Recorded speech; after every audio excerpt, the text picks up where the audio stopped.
या क्वेश्चन मध्ये काय दिलेलं आहे?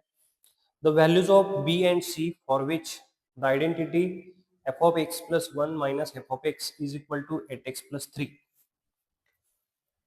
Wear F of X given दिलेला आहे bx square plus C x plus D. Okay, काय करावं लागेल बघा या क्वेश्चन मध्ये.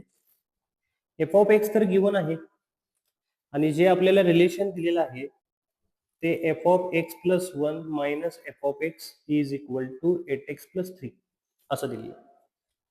तर एफ ऑफ एक्स प्लस 1 ची व्हॅल्यू फाइंड करायसाठी हा जो एफ ऑफ एक्स दिलाय त्याच्यामध्ये एक्स रिप्लेस आपल्याला एक्स प्लस 1 करता येईल.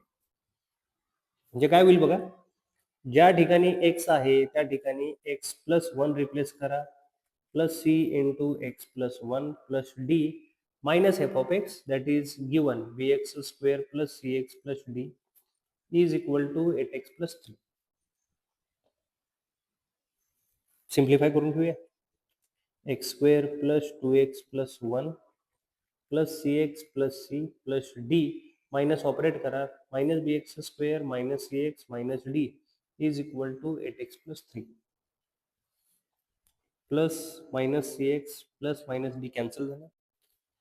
बी नी मल्टिप्लाय केलं तर b x square plus 2bx plus b plus c minus b x square is equal to 8x plus 3 झालं.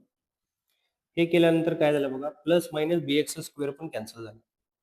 रिमेनिंग पार्ट काय बघा, 2bx plus b plus C is equal to 8x plus 3. आता काय झालं बघा की लेफ्ट मध्ये एक लिनियर फंक्शन आहे, त्याच्यामध्ये अननोन्स 2 आहेत बी आणि सी, आणि राईट साइड मध्ये पण एक लिनियर फंक्शन आहे. ओके,